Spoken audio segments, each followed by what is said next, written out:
ಇಡೀ ದೇಶದ ಸಮಸ್ತ ನಾಗರಿಕ ಬಂಧುಗಳಿಗೆ ಸಂವಿಧಾನ ಸಮರ್ಪಣಾ ದಿನಾಚರಣೆಯ ಒಂದು ಶುಭಾಶಯಗಳನ್ನು ಕೋರ್ತಾ, ಏನೀಗ ಈ ಒಂದು ಸಂವಿಧಾನ ಸಮರ್ಪಣಾ ದಿನಾಚರಣೆ ಅನ್ನೋ ಒಂದು ದಿನ ಒಂದು 2-3 ವರ್ಷಗಳ ಹಿಂದೆ ಯಾರಿಗೂ ಕೂಡ ಗೊತ್ತಾಗ್ತಾ ಇರಲಿಲ್ಲ ಸರಿಯಾಗಿ.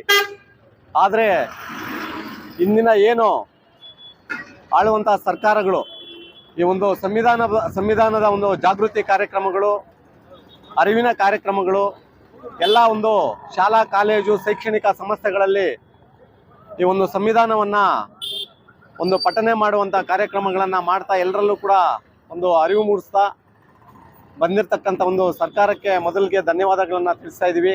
ಹಾಗೆಯೇ ಈ ಒಂದು ದಿನ ಏನು 1947 ಆಗಸ್ಟ್ 15ರಂದು ನಮಗೆ ಏನು ಬ್ರಿಟಿಷರಿಂದ ಸ್ವತಂತ್ರ ಸಿಗ್ತದೆ.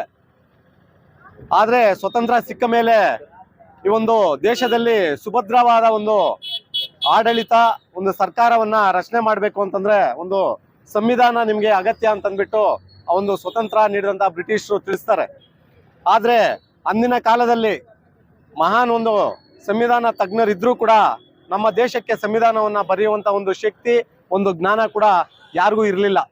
ಅದು ಯಾಕೆ ಅಂತಂದ್ರೆ ಈಗಾಗಲೇ ನಮ್ಮ ಹಿರಿಯರು ಮಾತಾಡಿದ್ದಾರೆ, ಈ ದೇಶ ವೈವಿಧ್ಯತೆಯಲ್ಲಿ ಏಕತೆಯಿಂದ ಒಂದು ಬದುಕ್ತಾ ಇರತಕ್ಕಂತ ದೇಶ. ಅಂದ್ರೆ ಎಲ್ಲಾ ಜಾತಿ ಧರ್ಮಗಳು ಕೂಡ ಒಟ್ಟಾಗಿ ಇಲ್ಲಿ ಬದುಕುವಂತ ಒಂದು ದೇಶ ನಮ್ಮ ದೇಶ ಭಾರತ ದೇಶ ಆಗಿರ್ತದೆ.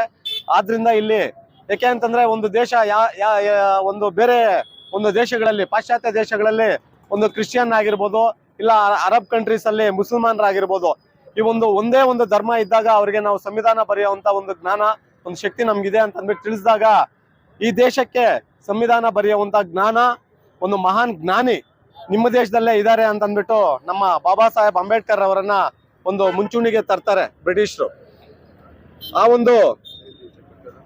ಆ ಒಂದು ಸಂದರ್ಭದಲ್ಲಿ ಇಡೀ ದೇಶಕ್ಕೆ ಏನು ನಮ್ಗೆಲ್ರಿಗೂ ಕೂಡ ಏನು ಸಂವಿಧಾನದ ಜೀವಾಳ ಅಂತ ನಮ್ಮ ಸಂವಿಧಾನದ ಪೂರ್ವ ಪೀಠಿಕೆಯನ್ನ ಹೇಳ್ತೀವಿ. ಆ ಒಂದು ಪೂರ್ವ ಪೀಠಿಕೆಯಲ್ಲೇ ಹೇಳಿದ್ದಾರೆ, ಎಲ್ಲಾ ಒಂದು ಜಾತಿ ಧರ್ಮಗಳು ಎಲ್ಲ ಒಂದು ಜನತೆ ಕೂಡ ಸ್ವಾತಂತ್ರ್ಯ ಸಮಾನತೆಯಿಂದ ಹೆಂಗ್ ಬಾಳ್ಬೇಕು ಅಂತ. ಎಲ್ರಿಗೂ ಗೊತ್ತು, ಏನು ಇಡೀ ಒಂದು ಪಕ್ಷಿ ಆಗಿರ್ಬೋದು, ಏನು ಆಕಾಶದಲ್ಲಿ ಹಾರಾಡುವಂತ ಒಂದು ಪಕ್ಷಿಯಿಂದ ಹಿಡಿದು ಒಂದು ಸಮುದ್ರದಲ್ಲಿ ಈಜುವಂತ ಮೀನಿನವರೆಗೂ ಒಂದು ಕಾನೂನುಗಳನ್ನ ರೂಪಿಸಿದೆ ನಮ್ಮ ಒಂದು ಸಂವಿಧಾನ.